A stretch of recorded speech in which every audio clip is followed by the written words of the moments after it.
नमस्कार, मैं रविश कुमार। अंधेरों की हजारों परतें इंसाफ की हवा की दिशा नहीं रोक सकती हैं। सत्ता के दम पर 22 साल की एक लड़की को डराने का अहंकार आज एक जज के फैसले की कॉपी में चूर चूर होकर बिखरा पड़ा है। सत्ता इससे सबक नहीं लेगी, लेकिन पुलिस के अफसरों को लगाकर गोदी मीडिया की फौज खड़ी कर इस मुल्क जिसका नाम भारत है, उसमें एक 22 साल की लड़की को जिस तरह घेरा गया और उसका मुकाबला इस 22 साल की लड़की ने किया है, वही दिशा है। सिर्फ उसका नाम दिशा नहीं है, बल्कि वाकई वो दिशा है। जब उसने 20 फरवरी को भरी अदालत में कह दिया कि किसानों की बात करना गुनाह है, तो वो जेल में रहना चाहेगी। जेल के इसी डर से गांधी ने भारत को आजाद कराया था। दिशा गांधी नहीं है, ना हो सकती है, मगर जेल के डर से अपनी पीढ़ी के नौजवानों को आजाद करा गई। गोदी मीडिया के सहारे विश्व गुरु बनने का सपना देखने वाला भारत आज की रात फैसले की कॉपी एकांत में पढ़ेगा, जिसे जज धर्मेंद्र राणा ने कलमबंद किया है कि गुरु बना जाता है इंसाफ से, न्याय से और सत्य के साथ खड़े होकर, ना कि झूठ का बाजार बिछाकर। सरकार के मंत्री नहीं पढ़ेंगे, गोदी मीडिया के एंकर नहीं पढ़ेंगे, लेकिन आप जनता, आप नागरिक जज धर्मेंद्र राणा की लिखी बातों को पढ़ेंगे। आज नहीं पढ़ेंगे, कोई बात नहीं, लेकिन जब यही सरकार और सत्ता आपकी बेटी को दिशा की तरह झूठे मुकदमे में फंसाएगी, तब यह फैसला याद आएगा और काम भी आएगा। जज ने लिखा है कि विचारों में मतभेद, असहमति, विचारों में भिन्नता और यहां तक कि घोर आपत्ति राज्य की नीतियों में वस्तुनिष्ठता लाने के पहचाने हुए और वैधिक औजार हैं। एक उदासीन और बेहद विनम्र जनता के मुकाबले जागरूक और मुखर जनता एक स्वस्थ और मजबूत लोकतंत्र का संकेत है।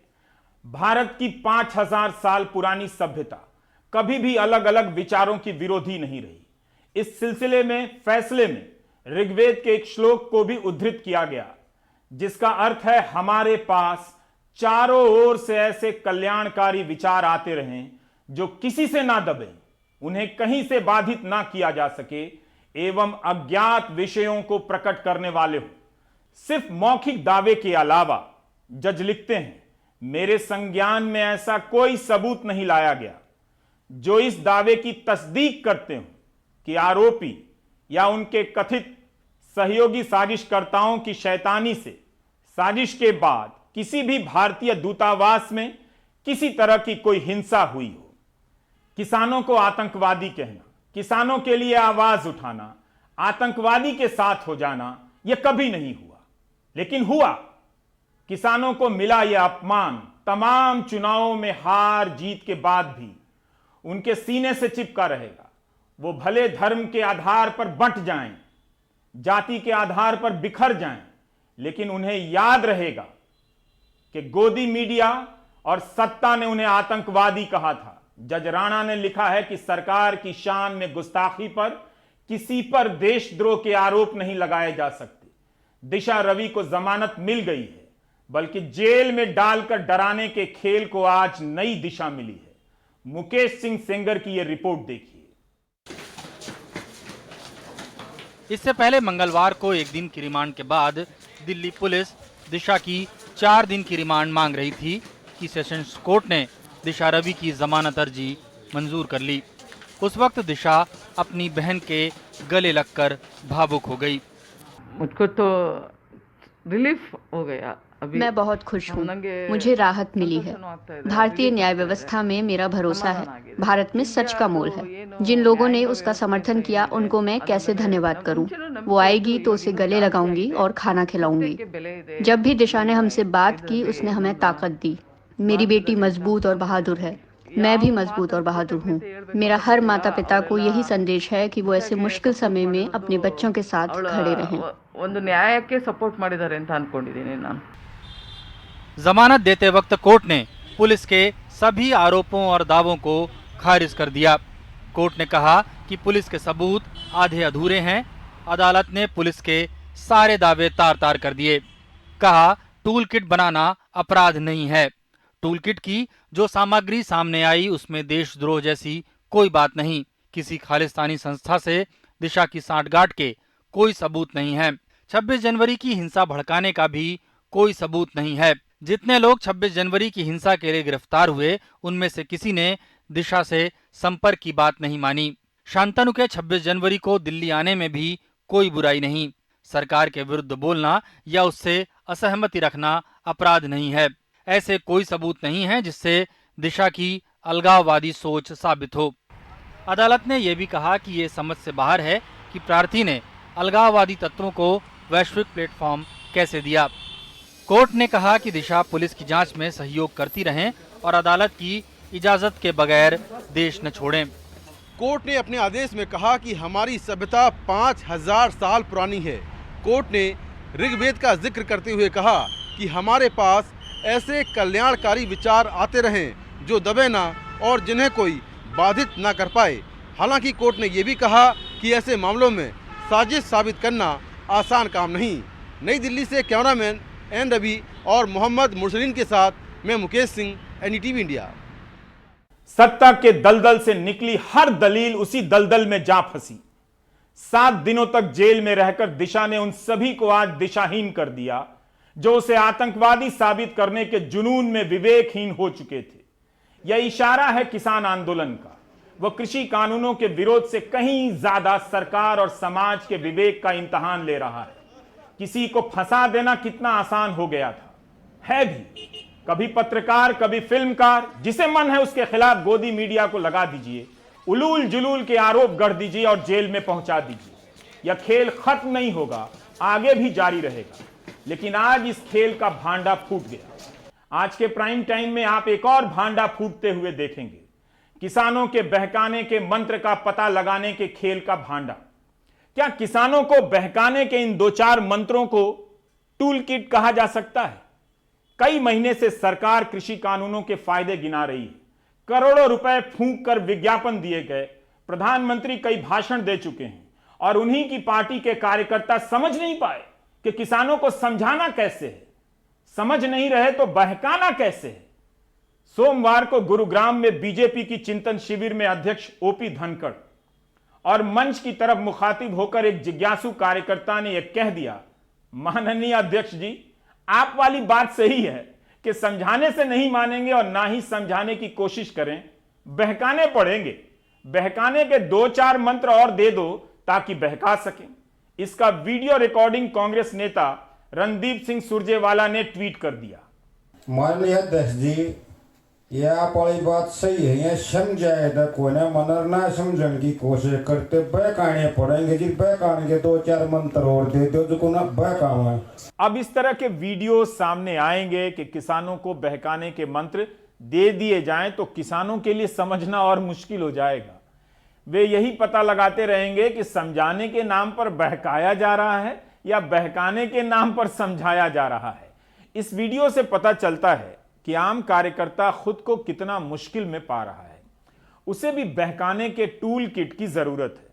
किसान आंदोलन को बहकाने के कितने प्रयास हुए लेकिन बहकाया नहीं जा सका। ऐसा नहीं है कि किसान सचेत नहीं है। पश्चिम यूपी की तमाम महापंचायतों में 2013 के दंगों की बात हो रही है और अफसोस जाहिर किया जा रहा है।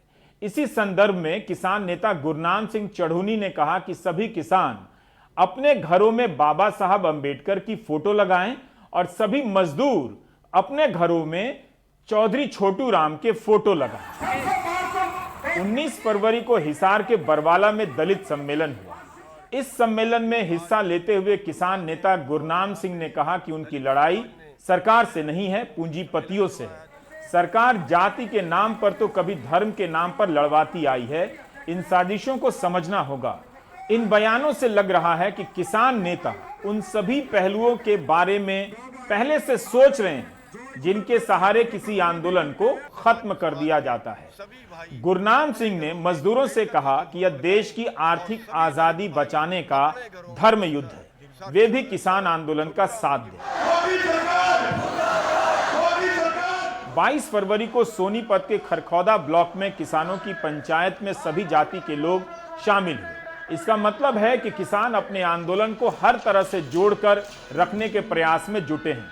किसान आंदोलन में यह भी तय हुआ है कि 27 फरवरी को गुरु रविदास जयंती के मौके पर मजदूर किसान एकता दिवस मनाया जाएगा। 27 फरवरी को शहीद चंद्रशेखर आजाद की शहादत हुई थी। इसका मतलब है कि किसान आंदोलन खुद को हर तरह से जोड़ जोड़कर व्यापक बनाने में लगा हुआ है। हम अपील करते हैं कि जैसे इन भाइयों ने हमारा साथ देने का आज ऐलान किया है, इसी तरह से हम भी इनके साथ कंधे से कंधा मिला के सहयोग करेंगे और जिस भाईचारे को बीजेपी तोड़ना चाहती है वो भाईचारा और छोटे भाई और बड़े भाई जैसा आपस में रिश्ता निभाना है। बहकाने के मंत्र से अच्छा होता सम्मान के साथ संवाद का मंत्र खोजा जाता और उसी पर यकीन रखा जाता। सरकार ने बातचीत का प्रस्ताव देकर लगता है कोशिशें अब छोड़ दी हैं और अपने सांसदों कार्यकर्ताओं पर यह जिम्मेदारी डाल दी है कि वे गांवों में जाकर किसानों को समझाएं। जिस काम में बड़े बड़े नेता मंत्री फेल हो गए हैं उस काम में कार्यकर्ताओं को पास होने के लिए भेजा जा रहा है। बीजेपी के नेता खाप के प्रधानों से मुलाकात कर रहे हैं। रविवार को बीजेपी सांसद संजीव बलियान शामली गए खाप के नेताओं से मुलाकात करने, प्रधानों से। बुढ़ियान खाप के बाबा सचिन कालखंडे ने मिलने से इनकार कर दिया तो यहां इस गांव में बत्तीसा खाप के प्रधान चौधरी बाबा सूरजमल से कृषि कानूनों पर बात करने पहुंचे, लेकिन यहां संजीव बालियान को भारी विरोध का सामना करना पड़ा। बीजेपी के विरोध में नारे लगाए गए।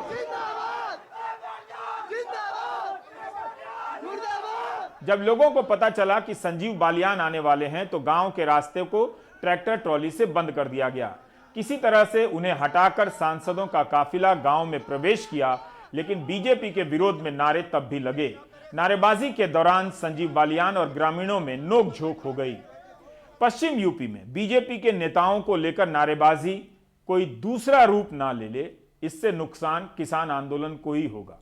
उन पर हिंसा के आरोप लगेंगे, जैसे कि पहले भी हो चुका है। इस वक्त में जब पश्चिम यूपी में किसान आंदोलन और महापंचायतों की सक्रियता उभार पर है, बीजेपी नेताओं के व्यक्तिगत मुलाकात जैसे कार्यक्रमों की चुनौतियां भी कम नहीं हैं। दूसरी तरफ यही किसान आंदोलन के लिए भी मुश्किल पैदा करेगा।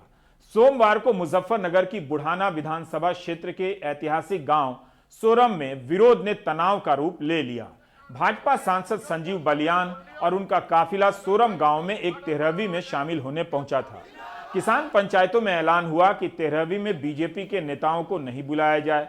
संजीव बलियान के आते ही किसान जय जवान जय किसान, भाजपा मुर्दाबाद के नारे लगाने लग गए। बस किसानों पर लाठी डंडों से हमला हो गया, जिसमें 6-7 किसान घायल हो गए। ग्रामीणों का आरोप है कि भाजपा सांसद संजीव बलियान के लोगों ने हमला किया, जबकि संजीव बलियान ने ट्वीट किया है कि लोक दल के नेताओं ने उनके साथ बदतमीजी की और गाली गलौज की, जिस पर स्थानीय निवासियों ने उन्हें ऐसा करने से मना किया और भगा दिया। इसके बाद सोरम गांव में पंचायत हुई चौपाल पर और ग्रामीणों द्वारा फैसला किया गया कि शाहपुर थाने पहुंचकर उसका घेराव करेंगे। संजीव बलियान के समर्थकों की गिरफ्तारी की मांग करेंगे, जो संजीव बलियान के ट्वीट से अलग ही स्थिति बताती है। आज पूर्व केंद्रीय मंत्री अजीत सिंह सोरम गांव गए। उनकी इस यात्रा को इस तरह प्रचारित किया गया कि 83 साल की उम्र में भी अजीत सिंह किसानों के बीच आ रहे हैं। उन्होंने ट्वीट किया कि किसानों के साथ गुंडागर्दी बर्दाश्त नहीं होगी।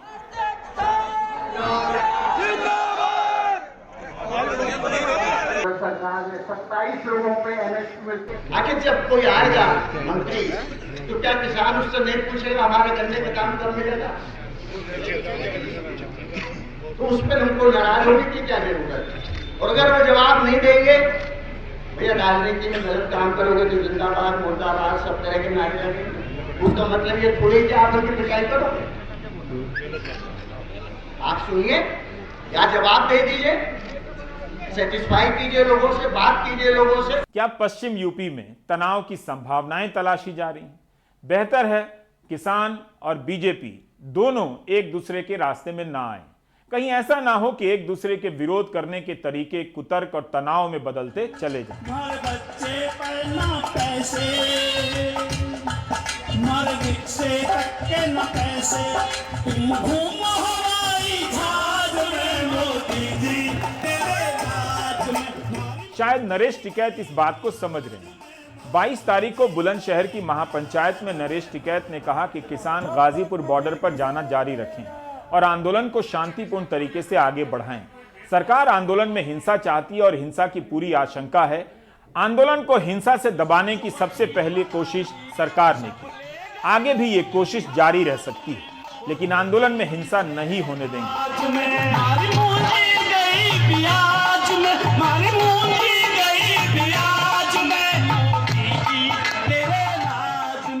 समाधान की क्या उम्मीद है? कोई बातचीत का फिलहाल नहीं, समाधान तो एक तो बताओ, समाधान तो सरकार के हाथ में है। एक व्यवहार कुशलता से बातचीत हो सके, बिगड़ते बिगड़ती बात बन जा, अच्छी तरह से व्यवहार कुशलता से बात करो, ठीक है। किसानों को सम्मान दो, किसानों को जो है बेइज्जती लग रही करो। अभी माहौल ऐसा नहीं लग रहा कि नहीं, इसमें कहाँ होगा, अभी बातचीत का माहौल नजर नहीं आ रहा। ये भी नहीं। आज सिंघू बॉर्डर पर पगड़ी संभाल दिवस मनाया गया। शहीद भगत सिंह के परिवार के सदस्य इस मौके पर आमंत्रित किए गए और सम्मानित किए गए। 1907 में ब्रिटिश सरकार 3 किसान विरोधी कानून लेकर आई थी। 2 कानून का संबंध राजस्व की वृद्धि से था और एक का जमीन अधिग्रहण से। बीबीसी हिंदी में प्रोफेसर चमन लाल लिखते हैं कि अजीत सिंह ने इन कानूनों के विरोध में पंजाब में सभाएं करनी शुरू कर दी और इन सभाओं में लाला लाजपत राय को भी बुलाया जाने लगा। भाषण देने के लिए अजीत सिंह पर देशद्रोह के मुकदमे दर्ज हुए। आंदोलन इतना जोर पकड़ा कि कानून रद्द करने पड़े। अजीत सिंह और लाला लाजपत राय को बर्मा की जेल में भेज दिया गया। लोकमान्य तिलक ने सूरत में अजीत सिंह को किसानों का राजा कहकर एक ताज पहनाया था। उन्हीं की याद में आज के दिन को किसान के आत्मसम्मान के रूप में मनाया गया। इस मौके पर शहीद भगत सिंह के परिवार से जुड़े अभय संधू, तेजी संधू, अनुप्रिया संधू और गुरजीत कौर को सम्मानित किया गया। किसान इस आंदोलन को उस आंदोलन से जोड़कर देख रहे हैं। ग्रामीण जीवन में पगड़ी स्वाभिमान का प्रतीक है। आज उसी पर हमला हो रहा है। सहजानंद सरस्वती 20वीं शताब्दी के बहुत बड़े किसान नेता थे। 22 फरवरी को उनका जन्मदिन था। आज उन्हें भी याद किया गया। किसानों से कहा गया कि वे अपनी अपनी पगड़ी पहनकर आएं जो उनके इलाके में पहनी जाती है। ਅਸੀਂ 11 ਮੀਟਿੰਗਾਂ ਕੀਤੀਆਂ ਨੇ ਇਹਨਾਂ ਨਾਲ। ਅਸੀਂ ਇਹਨਾਂ ਨੂੰ ਅੱਜ ਵੀ ਸਪਸ਼ਟ ਕਹਿੰਦੇ ਆ ਕਿ ਸਾਡੇ ਦੇਸ਼ ਦੇ ਕਿਸਾਨ ਜਿਹੜੇ 3 ਲੱਖ ਤੋਂ ਉੱਪਰ ਖੁਦਕਸ਼ੀਆਂ ਕਰ ਚੁੱਕੇ ਨੇ, ਤੁਸੀਂ ਉਹਨਾਂ ਲਈ ਹੋਰ ਖੁਦਕਸ਼ੀਆਂ ਦਾ ਰਾਹ ਪੱਤਰਾ ਕਰ ਰਹੇ ਹੋ। ਜੇ ਤੁਸੀਂ ਉਹਨਾਂ ਦੀਆਂ ਜਿਣਸਾਂ ਦੇ ਭਾਵਾਂ ਦਾ ਠੀਕ ਮੁੱਲ ਨਹੀਂ ਦਿੰਦੇ, ਜੇਕਰ ਤੁਸੀਂ ਉਹਨਾਂ ਦੇ ਕਰਜ਼ਿਆਂ ਦੇ ਉੱਤੇ ਲੀਕ ਨਹੀਂ ਮਾਰਦੇ, ਇਹਦੇ ਨਾਲ ਨਾਲ ਜੇ ਤੁਸੀਂ ਇਹਨਾਂ 3 ਕਾਲੇ ਕਾਨੂੰਨਾਂ ਨੂੰ ਲਾਗੂ ਕਰਨ ਦੀ ਕੋਸ਼ਿਸ਼ ਕਰਦੇ ਹੋ, किसान आंदोलन में सहजानंद सरस्वती को याद करना, दीन बंधु सर छोटू राम को याद करना सामान्य घटना नहीं है। किसान आंदोलन को यह बात समझ आ गई है कि आंदोलन लंबा चलेगा, उसे कई तरह के उतार चढ़ाव से गुजरना है। इसलिए वे अपने प्रतीकों के चुनाव में काफी सावधानी बरत रहे हैं, उसे व्यापक भी बना रहे हैं। उन प्रतीकों की स्थापना कर रहे हैं जिनका संबंध खेती किसानी से रहा है। ऐसा नहीं है कि सर छोटू राम को लोग भूल गए थे, बल्कि याद करने की औपचारिकता से निकालकर उन्हें वापस लोगों की स्मृतियों में स्थापित किया जा रहा है और आंदोलन का चेहरा बनाया जा रहा है, जिंदा किया जा रहा है। सौरभ ने सर छोटू राम के गांव गढ़ी सांपला में उनके बारे में पता की और जानना चाहा कि वो क्यों जरूरी बन गए हैं।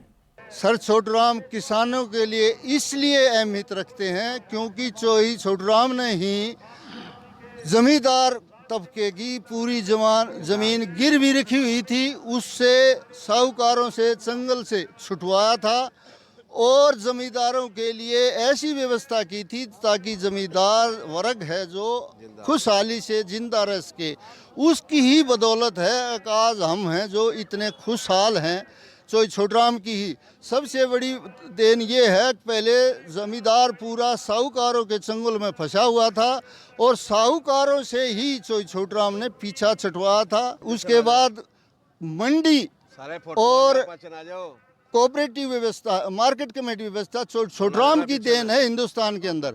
फिर उसने एक कानून बनाया कि जो भी साहूकार अनाज खरीदेगा वो मंडी के अंदर दुकान ले, मार्केट कमेटी का लाइसेंस बनवाए और बोली लगाएगा, वही जमींदार अनाज खरीद सकता है। अक्टूबर 2018 में प्रधानमंत्री मोदी ने रोहतक के सांपला गांव में, इसी गांव में दीन बंधु सर छोटू राम की प्रतिमा का अनावरण किया।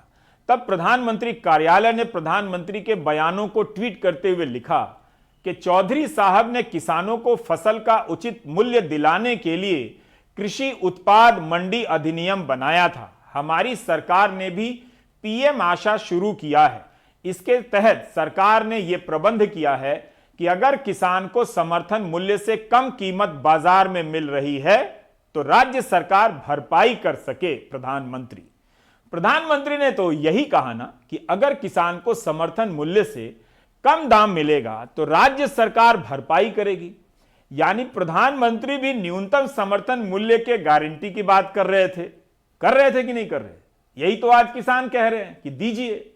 जब मेरे भाई राहुल गांधी ने संसद में 215 शहीद किसानों के लिए 2 मिनट का मौन मांगा तो सारा विपक्ष खड़ा हुआ, एक सांसद खड़ा हुआ, लेकिन इस सरकार का एक सांसद खड़ा नहीं हुआ, अपनी जगह बैठा रहा। यही आदर है आपके लिए। और सच्चाई ये है कि ये सिर्फ अहंकारी प्रधानमंत्री नहीं है, ये एक कायर प्रधानमंत्री भी हैं। भगवान श्री कृष्ण इस सरकार का अहंकार भी तोड़ेंगे। इस सरकार को भी भगवान कृष्ण की वाणी सुनाई देगी। इसके बाद प्रियंका गांधी ने किसान आंदोलन में शहीद हुए किसानों की याद में 2 मिनट का मौन रखा। मथुरा की महापंचायत में प्रियंका ने अपने भाषण में उन्हीं प्रतीकों को चुना जिन प्रतीकों का चुनाव कभी या आज भी प्रधानमंत्री नरेंद्र मोदी करते हैं। उनके ही प्रतीकों और तेवरों से प्रियंका गांधी ने घेरना शुरू किया। कहा कि ब्रज क्षेत्र की गौशालाओं का बुरा हाल है, गौवंश को न चारा मिल रहा है न पानी। सरकार ने गौशालाओं के नाम पर 200 करोड़ दिए, वो कहां गए? यहां 90 दिनों से किसान अपने अधिकारों की मांग कर रहे हैं। सरकार ने उनकी पिटाई की लेकिन उनकी सुनवाई नहीं की। प्रियंका गांधी कृषि कानूनों के अलावा गन्ने के बकाया भुगतान और आलू किसानों के दाम न मिलने का मुद्दा भी उठा रही हैं। क्योंकि ये कानून किसी किसान ने नहीं बनाए हैं, किसी नोटों की खेती करने वाले ने इन कानूनों को बनाया है। गेहूं, धान, बाजरा, गन्ना, मक्के, सब्जियों की खेती करने वाले ने नहीं बनाया ये कानून।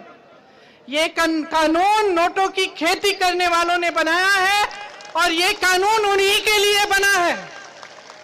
ये कानून सिर्फ उन अरबपतियों के लिए बना है।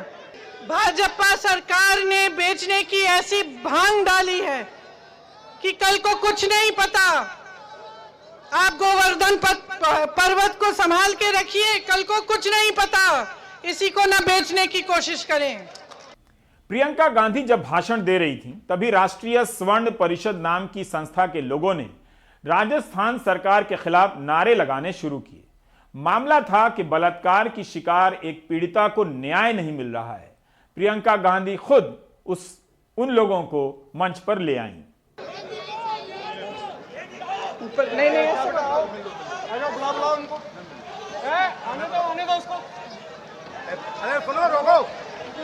ये दीदी नीचे आ रही है, कृपया रोकें। उधर हरियाणा के करनाल में जेल में बंद नवदीप कौर से मिलने आम आदमी पार्टी के विधायक हरपाल चीमा, सरबजीत कौर मनुके और नेता अनमोल गगन मान पहुंचे। कोरोना के कारण इन्हें मिलने नहीं दिया गया। आम आदमी पार्टी ने ऐलान किया है कि मार्च के महीने में पंजाब में किसान महासम्मेलन करेगी। बाघा पुराना में एक महारैली होने जा रही है जिसमें दिल्ली के मुख्यमंत्री अरविंद केजरीवाल हिस्सा लेंगे। हरियाणा में कांग्रेस ने खट्टर सरकार के खिलाफ अविश्वास प्रस्ताव लाने का ऐलान किया है। पुडुचेरी में कांग्रेस विश्वास प्रस्ताव हार गई, सरकार चली गई। किसान आंदोलन जितना भी एकजुट दिखने की कोशिश करे उसका सामना अंतर विरोधों से हो ही जाता है। आज पंजाब में इसका एक रूप दिखा। लाल किले की घटना के मामले में दिल्ली पुलिस जिस लखा सिधाना की तलाश कर रही है, जिस पर 1 लाख का इनाम घोषित है, वो आज पंजाब की एक रैली में दिखा। बठिंडा के महराज में एक रैली बुलाई गई थी। महराज मुख्यमंत्री कैप्टन अमरिंदर सिंह का पैतृक गांव भी है। इसी के करीब है लखा सिधाना का गांव सिधाना। किसान मोर्चा ने दीप सिद्धू और लखा सिधाना से खुद को अलग कर लिया है, लेकिन पंजाब में इन्हें काफी समर्थन मिल रहा है, खासकर नौजवानों के बीच। महराज की इस रैली में सिधाना ने मांग रखी कि दिल्ली पुलिस द्वारा गिरफ्तार किए गए लोगों को रिहा किया जाए। आज की इस रैली में नौजवानों की भीड़ देखी गई। इस रैली की घोषणा के बाद से बताया जा रहा था कि दिल्ली पुलिस ने अपनी रणनीति बना ली है ताकि सिधाणा को गिरफ्तार किया जा सके। यहां तक कि दिल्ली पुलिस की टीम भी बठिंडा में मौजूद थी। मोहम्मद गजाली ने बताया कि इसके बावजूद लखा सिधाणा ने इस रैली में भाषण दिया, उसके जिंदाबाद के नारे लगे और सारी तैयारी के बाद भी गिरफ्तारी नहीं हुई। लखा सिधाणा ने केंद्र सरकार और दिल्ली पुलिस को चेतावनी दी, पर पुलिस जब गई थी तब गिरफ्तार क्यों नहीं किया, इसका जवाब आएगा भी नहीं। आता तो बेहतर रहता।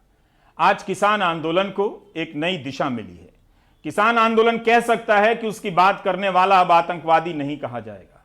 इसके लिए बेंगलुरु की एक लड़की दिशा ए रवि ने कुर्बानी दी है। भारत की आबो हवा की चिंता करने वाले इस लड़की ने 7 दिनों तक बिना किसी गुनाह के सजा काटी है। व्हाट्सएप यूनिवर्सिटी के दम पर राजनीति करने वाले रिश्तेदार और समाज के लोग आज उस दिशा से नजरें चुरा रहे होंगे। लेकिन ब्रेक के बाद हम बात करेंगे एक और जज की, जिन्हें खतरा है अपनी ही पुलिस से। ब्रेक के बाद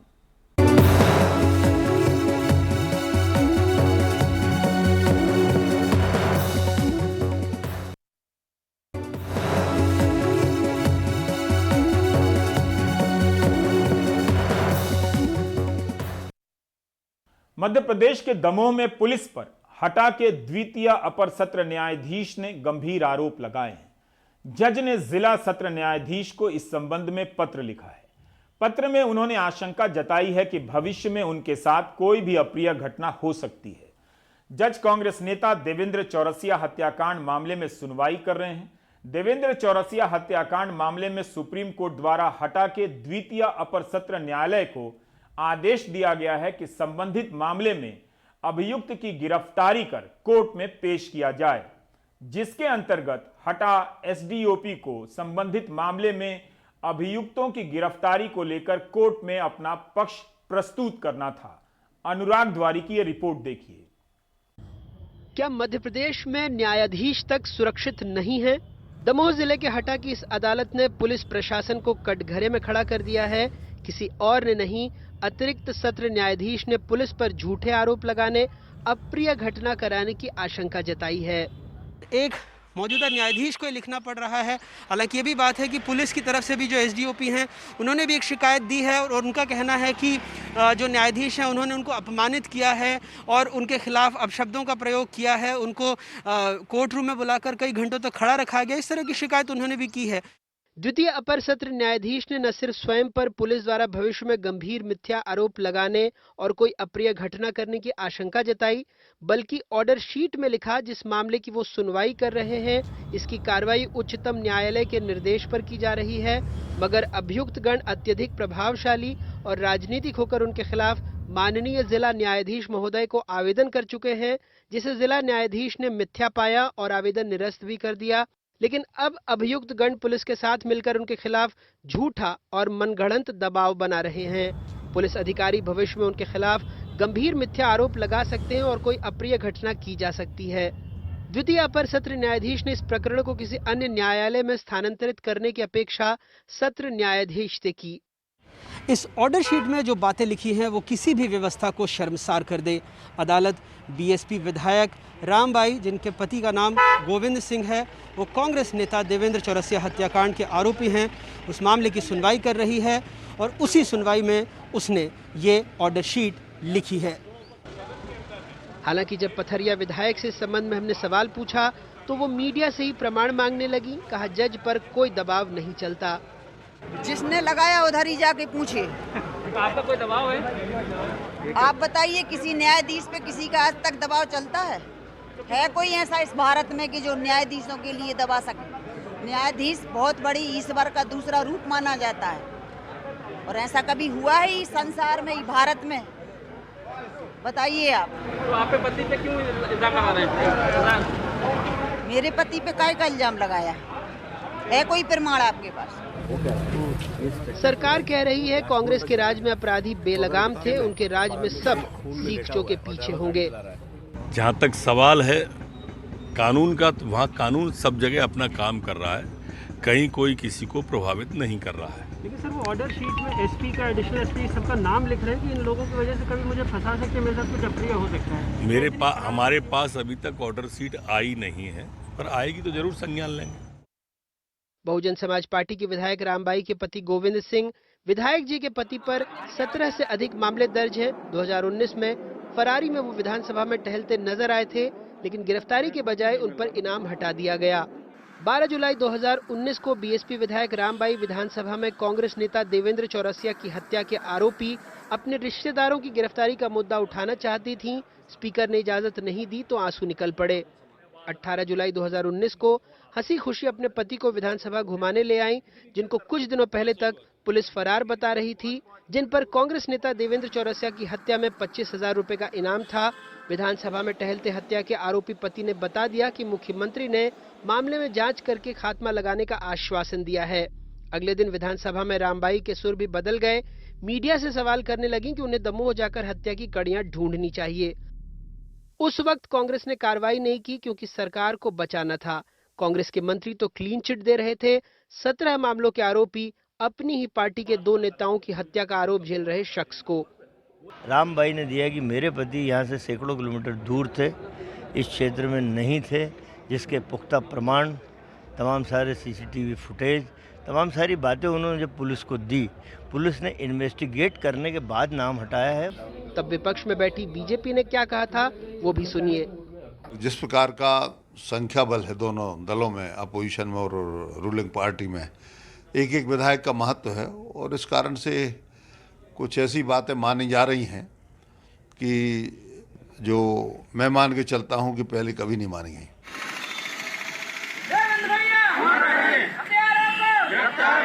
हालात ये थे कि हटा में कांग्रेस कार्यकर्ता अपनी सरकार के खिलाफ सड़क पर उतरे थे।